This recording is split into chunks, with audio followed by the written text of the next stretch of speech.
వ్యవస్థలు ఎంత నిర్వీర్యమైపోయినాయంటే ఎవరో ఒక అమ్మాయి బాంబే కాదంబరి చూశారు కదా నిన్న ఈరోజు వింటున్నారా మీరు వింటున్నారా ఆ అమ్మాయి సినిమా యాక్ట్రెస్ కూడా ఆ అమ్మాయిని పట్టుకొచ్చి దొంగ సంతకాలు దొంగ పుస్తకం రాసి ఫోర్జరీ చేసినటువంటి డాక్యుమెంట్స్ తయారు చేసి దొంగతనంగా ఆవిడలో పెట్టి ఆవిడ్ని ఇక్కడ అరెస్ట్ చేసి ఇక్కడ కస్టడీలో పెట్టే పరిస్థితికి వచ్చారు.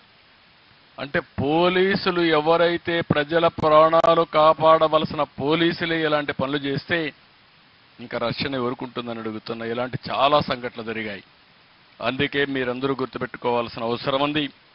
భవిష్యత్తులో ఒకటే మీ అందరికీ హామీ ఇస్తున్నాం, మీరందరూ మేము మీ భవిష్యత్తు కోసం పనిచేస్తున్నాం, రాష్ట్ర భవిష్యత్తు కోసం పనిచేస్తున్నాం.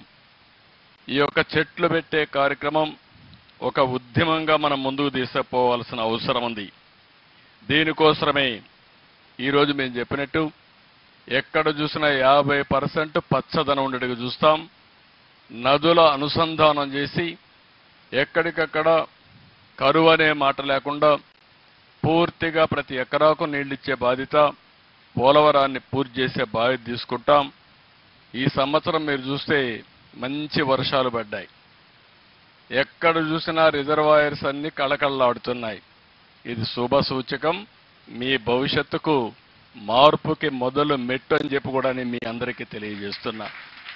అక్కడి నుంచి ప్రారంభిస్తున్నాం. ఇంకొక పక్కన ఒకప్పుడు కరెంట్ అనేది ఎక్కడో ఉత్పత్తి చేసి వస్తే ఇప్పుడు మీ స్కూల్లోనే కరెంట్ ఉత్పత్తి చేసుకోవచ్చు, మీ ఇంట్లో కరెంటు తయారు చేసుకోవచ్చు, మీ పొలంలో కరెంటు తయారు చేసుకోవచ్చు. సోలార్ ప్యానెల్స్ పెట్టుకుంటే మీరు అక్కడనే తయారు చేసుకుంటారు. కడాన మీరు కరెంటు తయారు చేసుకోవడమే కాదు, స్కూలుకు పోవాలంటే స్కూల్ బస్సు కూడా అవసరంలే.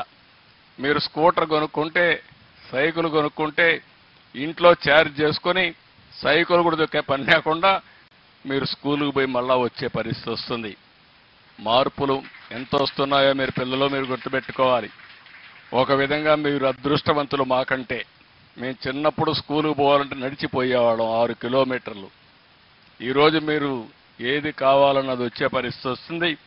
ఇంకా భవిష్యత్తులో ఇంకా అనేకమైన మార్పులు వస్తాయి. మేము అందుకే ఆలోచిస్తున్నాం. సోలార్, విండ్, అదే మరి పంప్డ్ ఎనర్జీ ఇవన్నీ పెట్టి ఏమాత్రం కూడా పొల్యూషన్ లేని కరెంట్ని, గ్రీన్ కరెంట్ని తయారు చేసే పరిస్థితి వస్తుంది. తద్వారా గ్రీన్ హైడ్రోజన్ కూడా వస్తుంది. దీనివల్ల మీకు ఉద్యోగాలు వస్తాయి, రాష్ట్రానికి సంపద వస్తుంది. ఇంకొక పక్క ఖనిజ సంపద ఎవరిని దొయినయం, ఇసుక ఫ్రీగా ఇస్తాం.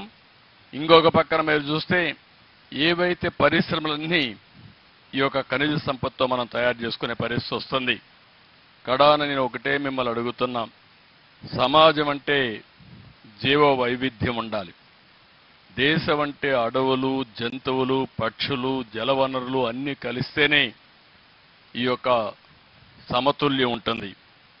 గాలి లేకపోతే మానవ మనుగడే లేదు, చెట్టు లేకపోతే జీవరాశుల చరిత్రే ఉండదు. ఈ విషయం మీరు గుర్తుపెట్టుకోవాలి. ఈ రెండు కాపాడుకోకపోతే మనం మనుషులమే కాదు. మన భవిష్యత్తు కోసం మనం ఆలోచించాల్సింది పర్యావరణ సమతుల్యం కోసం పాటుపడాలి. అప్పుడే భవిష్యత్తు ఉంటుందని చెప్పి కూడా నేను మీకు తెలియజేస్తున్నా. ఈరోజు జీవ వైవిధ్యానికి మన రాష్ట్రం ఒక చిరునామాగా తయారు కావాలి. 13 వన్యప్రాణ సంరక్షణ కేంద్రాలు, 3 నేషనల్ పార్కులు, 2 జూలాజికల్ పార్కులు, 1 టైగర్ పార్కు శాంక్చురీ, ఇంకొక పక్క ఒక ఎలిఫెంట్ శాంక్చురీ, ఇవన్నీ వచ్చే అవకాశాలు ఉన్నాయి. ఇంకొక పక్క మీరు నాగార్జున సాగర్, శ్రీశైలం దగ్గర 5300 ఎకరాల్లో దేశంలోనే అతిపెద్ద టైగర్ శాంక్చురీ వస్తుంది.